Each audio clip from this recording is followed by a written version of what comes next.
Praise the Lord. ஆண்டவரும் அருமை இரட்சகருமாகிய இயேசு கிறிஸ்துவின் இனிய நாமத்தினாலே உங்கள் யாவரையும் நாங்கள் வாழ்த்தி ஆசீர்வதிக்கிறோம். கர்த்தர் தாமே உங்களை ஆசீர்வதிப்பாராக.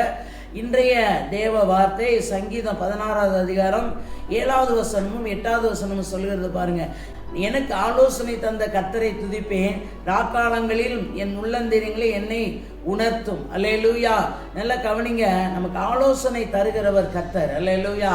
எந்த ஒரு காரியத்தை நம்முடைய குடும்ப காரியங்களோ அல்லது எந்த ஒரு காரியமானாலும் இயேசுவினிடத்திலே நம்ம ஆலோசனை கேட்கணும். ஆண்டவரே, இது உமக்கு பிரியமா, இது உங்களுடைய சித்தமா, இது இங்கே போவதற்கு உமக்கு சித்தமா, இதை செய்வதற்கு உமக்கு சித்தமா என்று தேவனிடத்தில் இயேசுவினிடத்தில் ஆலோசனை கேட்க வேண்டும். இப்போ ராக்காலங்களிலும் என் உள்ளந்தரியங்களை என்னை உணர்த்தும். அப்போ ராக்காலங்களிலே அப்போ அவர் ஆண்டவரை நோக்கி பார்க்கும் பொழுது அவர் உணர்த்துகிற தேவனாக இருக்கிறார்.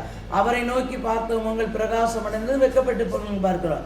8வது வசனம் சொல்லுது பாருங்க, கர்த்தரை எப்பொழுது எனக்கு முன்பாக வைத்திருக்கிறேன், அவர் என் வலது பார்சத்தில் இருக்கிறபடியால் நான் அசைக்கப்படுவதில்லை. அல்லேலூயா. அப்ப கர்த்தரை எப்பொழுது இயேசுவை நமக்கு முன்பாக வைத்திருக்கணும். அவர்தான் எந்த சூழ்நிலையிலும் எல்லா சூழ்நிலையிலும் அவரை முன்பாக வைத்திருக்கணும். அல்லேலூயா.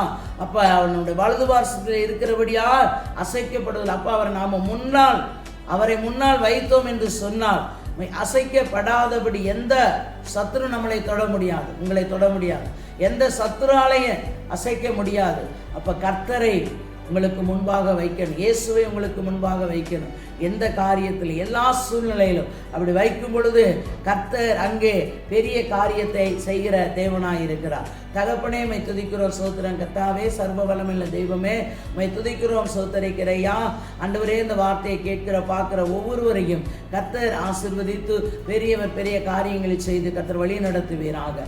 இயேசு கிறிஸ்து ரத்தம் இயேசுவை நாமத்தில் வேண்டிக் கொள்கிறோம் எங்கள் ஜீவனுள்ள நல்ல பிதாவே, ஆமென்.